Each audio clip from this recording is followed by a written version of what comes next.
A number of years ago, the Central Bank of the United States, the Federal Reserve, produced a document entitled Modern Money Mechanics.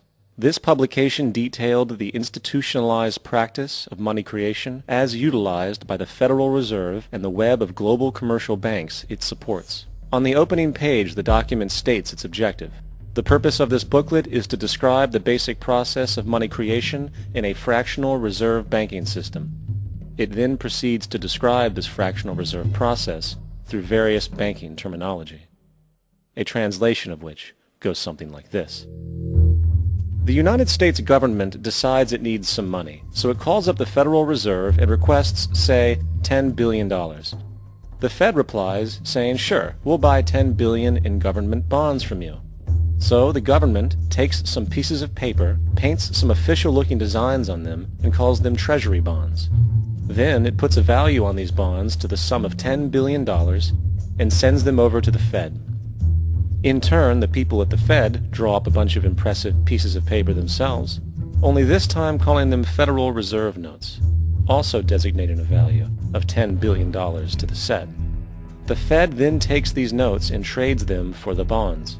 Once this exchange is complete, the government then takes the $10 billion in Federal Reserve notes and deposits it into a bank account. And upon this deposit, the paper notes officially become legal tender money, adding $10 billion to the U.S. money supply. And there it is. $10 billion in new money has been created. Of course, this example is a generalization, for, in reality, this transaction would occur electronically, with no paper used at all. In fact, only 3% of the U.S. money supply exists in physical currency. The other 97% essentially exists in computers alone. Now, government bonds are, by design, instruments of debt, and when the Fed purchases these bonds, with money it essentially created out of thin air, the government is actually promising to pay back that money to the Fed. In other words, the money was created out of debt. This mind-numbing paradox of how money or value can be created out of debt or a liability will become more clear as we further this exercise. So, the exchange has been made and now $10 billion sits in a commercial bank account. Here's where it gets really interesting. For as based on the fractional reserve practice, that $10 billion deposit instantly becomes part of the bank's reserves, just as all deposits do. And regarding reserve requirements, as stated in Modern Money Mechanics, a bank must maintain legally required reserves equal to a prescribed percentage of its deposits. It then quantifies this by stating, under current regulations, the reserve requirement against most transaction accounts is 10%. This means that with a $10 billion deposit, 10% or $1 billion is held as the required reserve, while the other $9 billion is considered an excessive reserve and can be used as the basis for new loans. Now, it is logical to assume that this $9 billion is literally coming out of the existing $10 billion deposit. However, this is actually not the case. What really happens is that the $9 billion is simply created out of thin air on top of the existing $10 billion deposit. This is how the money supply is expanded. As stated in Modern Money Mechanics, of course they, the banks, do not really pay out loans from the money they receive as deposits. If they did this, no additional money would be created. What they do when they make loans is to accept promissory notes, loan contracts, in exchange for credits, money, to the borrower's transaction accounts. In other words, the $9 billion can be created out of nothing simply because there is a demand for such a loan and that there is a $10 billion deposit to satisfy the reserve requirements. Now, let's assume that somebody walks into this bank and borrows the newly available $9 billion. They will then most likely take that money and deposit it into their own bank account. The process then repeats, for that deposit becomes part of the bank's reserves. 10% is isolated, and in turn 90% of the $9 billion, or $8.1 billion, is now available as newly created money for more loans. And, of course, that 8.1 can be loaned out and redeposited, creating an additional 7.2 billion, to 6.5 billion, to 5.9 billion, etc. This deposit money creation loan cycle can technically go on to infinity. The average mathematical result is that about $90 billion can be created on top of the original $10 billion.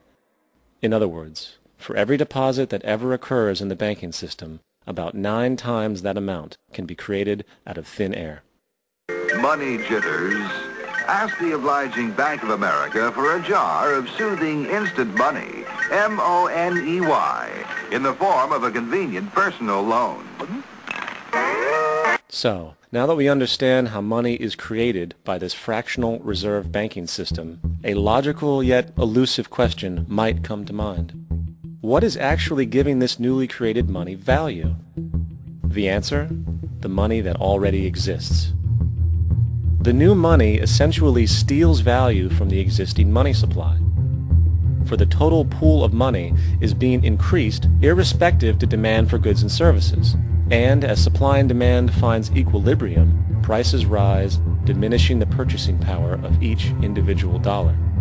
This is generally referred to as inflation, and inflation is essentially a hidden tax on the public.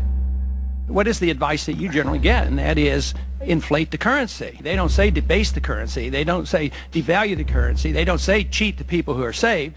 They say lower the interest rates. The real deception is when we distort the value of money. When we create money out of thin air, we have no savings, yet there's so-called capital. So my question boils down to this: how in the world can we expect to solve the problems of inflation, that is, the increase in the supply of money, with more inflation? Of course, it can't. The fractional reserve system of monetary expansion is inherently inflationary. For the act of expanding the money supply, without there being a proportional expansion of goods and services in the economy, will always debase a currency. In fact, a quick glance at the historical values of the US dollar versus the money supply reflects this point definitively, for the inverse relationship is obvious. $1 in 1913 required $21.60 in 2007 to match value. That is a 96% devaluation since the Federal Reserve came into existence. Now, if this reality of inherent and perpetual inflation seems absurd and economically self-defeating, hold that thought, for absurdity is an understatement in regard to how our financial system really operates.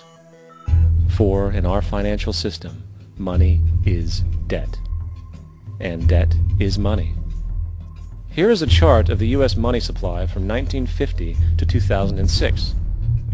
Here is a chart of the U.S. national debt for the same period.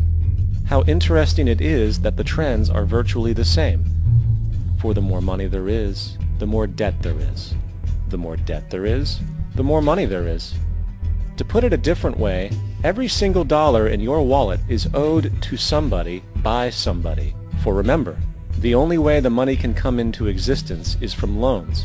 Therefore, if everyone in the country were able to pay off all debts, including the government, there would not be $1 in circulation.